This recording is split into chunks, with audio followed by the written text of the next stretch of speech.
Bismillahirrahmanirrahim. Assalamualaikum warahmatullahi wabarakatuh. Satunya kata dan perbuatan. Artinya kata dan perbuatan itu punya ritme yang sama, irama yang sama, sehingga tidak membuat orang bingung. Demikian juga mestinya bukan hanya satu kata dan perbuatan, tapi juga keyakinan kata dan perbuatan. Ini kalau lengkap seperti itu, menjadikan apa yang kita lakukan lebih kuat lagi, lebih mantap lagi. Nah, di dalam Al-Quran surat Al-Baqarah ayat 44 ya, disebutkan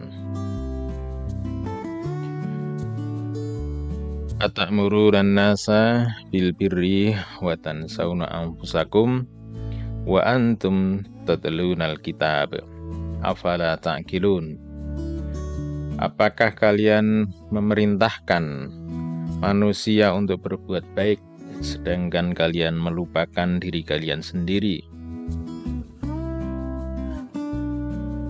Sedangkan kalian melupakan kalian sendiri, sedangkan kalian membaca Alkitab. Afala ta'qilun, apakah kalian berpikir? Nah, ayat ini masih dalam satu rangkaian dengan ayat yang berkenaan dengan Bani Israel. Jadi dimulai dari ya Bani Israel adhkuru ni'mati allati an'amtu alaikum dan seterusnya. Kita sampai di tengah-tengahnya ya, di beberapa ayat setelah itu. Nah, ayat ini menjadi penyemangat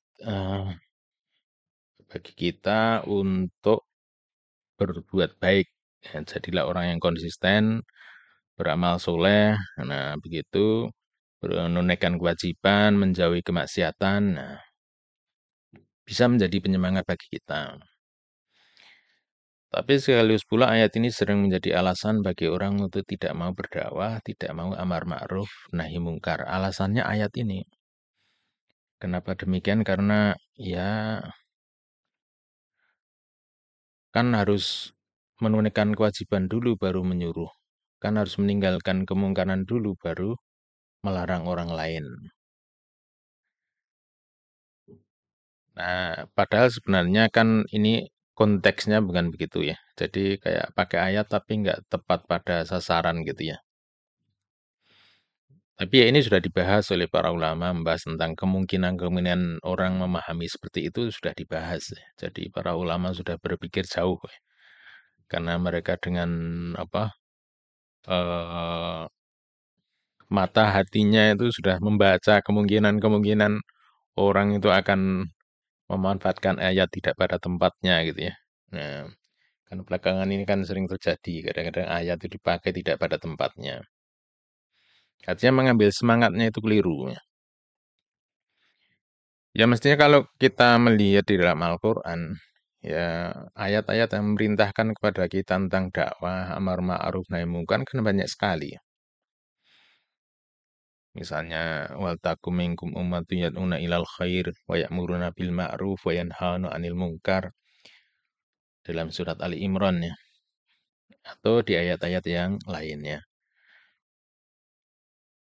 Nah, mestinya yang kita pakai ketika mau membangun kesadaran dalam diri kita untuk berdakwah, ya ayat itu yang dipakai, bukan kemudian ayat ini. Nah, ayat ini kan menjadi peringatan yang kedua. Setelah orang berdakwah sekian lama mungkin ya perlu mendapatkan tadkirah, peringatan. Nah, peringatannya adalah supaya berusaha untuk konsisten antara apa yang disampaikan dengan apa yang ditunaikan. Apakah orang harus menunaikan kewajiban terlebih dahulu, baru kemudian melakukan amar ma'ruf, menyuruh orang kebaikan? Apakah orang harus meninggalkan kemungkaran terlebih dahulu, baru kemudian dia bisa melakukan mencegah orang dari kemungkaran. Lah ini sudah dibahas juga ya di tafsirnya ya. Di tafsirnya itu tentang ayat ini. Nah, maka para ulama kemudian mereka yang berhati-hati dalam artian mereka yang hati-hatinya itu kan semuanya hati-hati ya. Yang hati-hatinya itu dari sisi jangan sampai terjadi orang tidak satu dalam kata dan perbuatan. Nah, sehingga mengatakan orang harus lakukan dulu, baru memerintahkan. Harus meninggalkan dulu, baru mencegah orang lain. Nah, gitu. Tapi banyak ulama yang kemudian mengatakan, ya itu bukan begitu. Perintah amar ma'ruf nahi mungkar itu terpisah dengan kewajiban untuk melaksanakannya. Bahwa orang belum bisa menentukan satu kewajiban, suatu yang ma'ruf, satu kebaikan, tidak menjadi alasan bagi dia untuk kemudian meninggalkan orang untuk menyuruh yang baik. Ya. Nah, jadi misalnya ada orang yang menyuruh orang untuk, ayo sholat, sholat, sholat. Ya. Walaupun dia belum sholat. Ya. Ya, itu perintah itu tidak harus dicegah mengatakan, kamu jangan mengatakan begitu, kamu belum sholat. Kan nggak begitu. Misalnya ada orang yang pemabuk kemudian menyuruh orang lain, jangan mencegah orang untuk melakukan hal yang sama, eh, mencegah orang dari menyuruh orang meninggalkan mabuk gitu ya. Walaupun dia masih melakukannya, ya larangan dia itu tetap baik saja. Ya. Tentang larangan dia, masalah dia belum bisa meninggalkannya, maka itu urusan yang berbeda ya.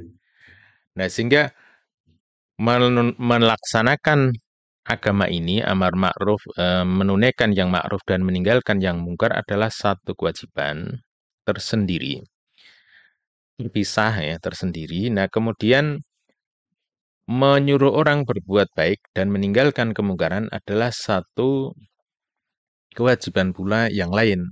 Sehingga tolok ukurnya, kesempurnaannya kan menunaikan kedua-duanya. Jadi kalau ada orang yang sudah baik, orang yang soleh lah, orang yang taat dalam beragama, tertib dalam melakukan sholat, puasa, dan kewajiban-kewajiban agama, kemudian juga sudah meninggalkan yang mungkar, perbuatan maksiat sudah ditinggalkan, ini orang soleh, orang yang baik begitu. Ya inilah harusnya begitu. Tetapi kemudian ada sesuatu kewajiban yang belum dia tunaikan, yaitu untuk mengajak orang lain juga untuk seperti dia, gitu ya. Bukan untuk maksa ya, tapi mengajak, mendakwahkan ya. Nah, saya kira inilah yang ayat ini tidak harus menjadi penghalang bagi kita untuk mengajak orang lain berbuat baik ya. Karena kemudian di dalam masyarakat ini kan ketika opini masyarakat sudah mungkin ya mengarah perbuatan-perbuatan yang mungkar ini berada di mana-mana, kecenderungan masyarakat kemudian menarik diri dan tidak mau ngomong, yang penting saya tidak kena, keluarga saya tidak kena gitu ya. Nah, bahkan untuk mengatakan ini sebagai sebuah kemungkaran saja sudah sulit ya ngomongnya. Padahal, Masya Allah ya, kan harusnya kan orang masih punya mindset ya, pembicaraan tentang, oh ini keburukan, ini kebaikan. Itu kan harus tetap ada. Nah, ada satu pertanyaan, ini ada dalam Jamun Ulum Al-Hikam ketika membahas tentang man ra'a minkum munkaran falyughayyirhu biyadihi. Ada satu pertanyaan, seandainya kan ini ro'a itu melihat kemungkaran. Man ro'a minkum mungkaron. Barang siapa melihat satu kemungkaran, maka adalah dia menolak dengan tangannya, atau dengan lisannya, atau dengan hatinya gitu urutannya ya. Nah sekarang pertanyaannya, kalau ada orang tidak melihat satu kemungkaran, tapi tidak menolak dalam hatinya, apakah dia kena hadis ini? Ya. Nah ini satu pertanyaannya. Karena ini fenomena semacam ini bisa saja terjadi ya. Dan bukan hanya bisa jadi, memang sangat mungkin terjadi. Pak. Orang yang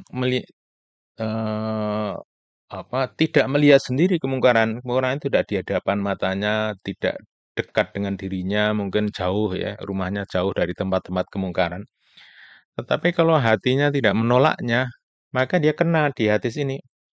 Ya.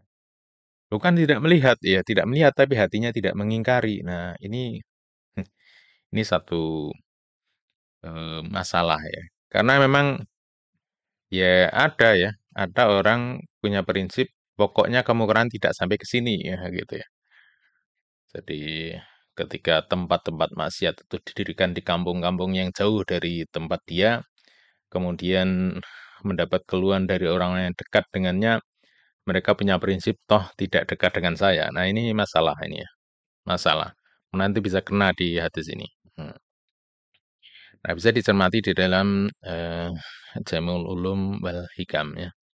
Jadi memang menolak dengan hati ya, sebagai selemah-lemah iman, ya ini sebenarnya berlaku bukan hanya orang yang melihat kemudian tidak mampu menolak dengan tangan dan lisannya, tapi juga mereka yang berada di tempat yang jauh, kemudian tidak mampu untuk dengan tangan dan lisannya, maka mestinya dia juga berusaha menolak dengan hatinya. Nah itu.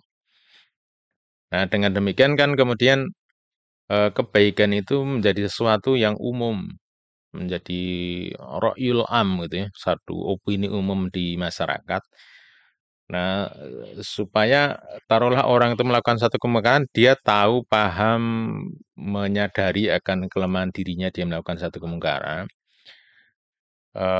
Masih mending orang melakukan kemungkaran itu merasa masih ada rasa malu dalam dirinya, kemudian dia bersembunyi atau ngumpet-ngumpet. Nah, daripada itu dilakukan secara mujaharoh di hadapan banyak orang, nah ini akan lebih mempersulit bagi kita untuk menunjukkan mana yang baik dan mana yang buruk. Nah, ini ayat yang menginspirasi kita semuanya ya tentang eh, satu kata dan perbuatan ya, tentang prinsip satu kata dan perbuatan. Jadi kita berusaha mensinkronkan antara apa yang kita ucapkan dengan apa yang kita perbuat. Nah, sebenarnya kalau kita berusaha menyatukan, memulai dari kata yang baik, ya. Jadi menatanya bukan mulai dari perbuatan, tapi mulai dari hati, kemudian dari kata-kata, maka Allah akan mudahkan kita dalam perbuatan. Sebagaimana nasihat yang sering disampaikan oleh para khotibnya. Ya ayyuhalladzina amanu taqullaha wa qulu qawlan sadida. Yuslih lakum a'malakum wa yaghfir lakum dzunubakum. Wa may yuti'illaha wa rasulahu faqad faza fawzan azima.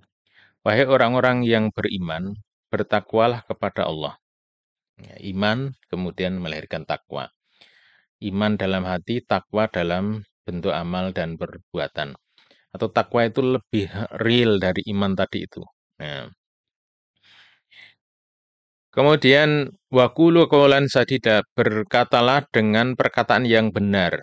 Wakulu kaulan sadida, perkataan yang benar yang tepat ya.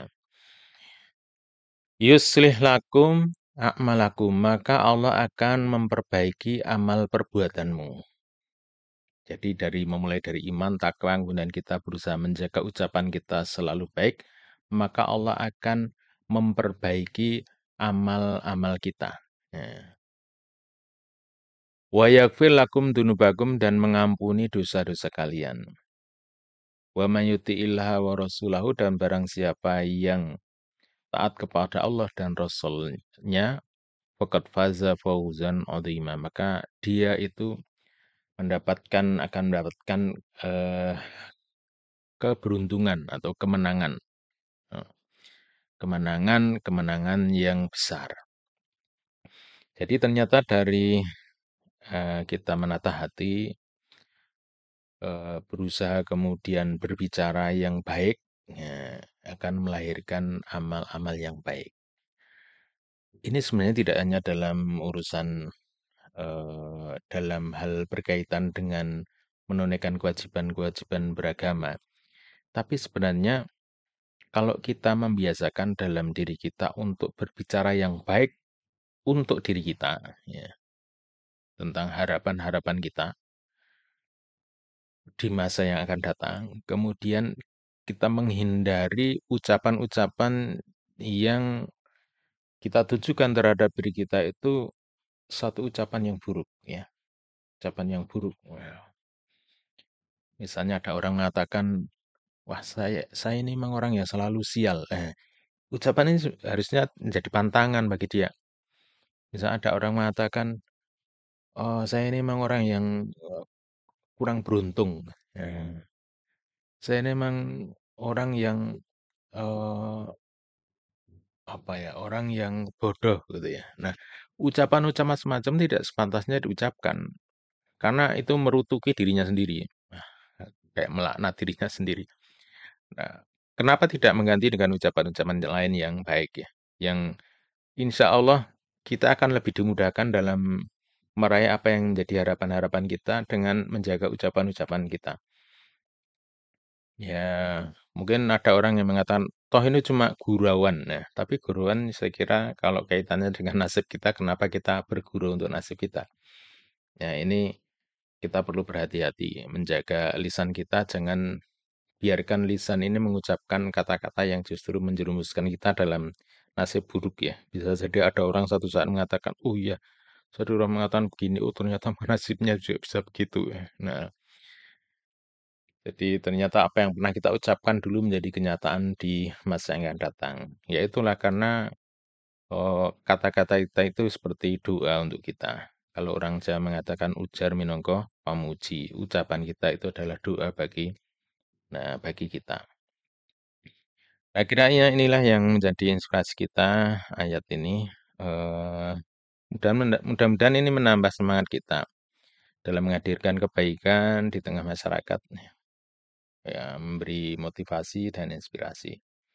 Jadi jadilah orang yang menjadi inspirator bagi orang lain, baik dalam semangat kerja, dalam untuk selalu melakukan yang produktif, yang bermanfaat, ya. Jadi menjadi contoh yang pertama, memulai dari segala satu kebaikan ya. Jangan berprinsip toh orang lain juga sama melakukan seperti itu. Jangan jangan berpikir seperti itu ya. Jadilah orang yang pertama melakukan segala sesuatu ketika orang lain belum melakukannya. Nah, insya Allah ketika orang lain kemudian meniru apa yang kita lakukan, maka itulah nilai kebaikan yang berlipat ganda. Demikian terima kasih atas semua perhatian. Assalamualaikum warahmatullahi wabarakatuh.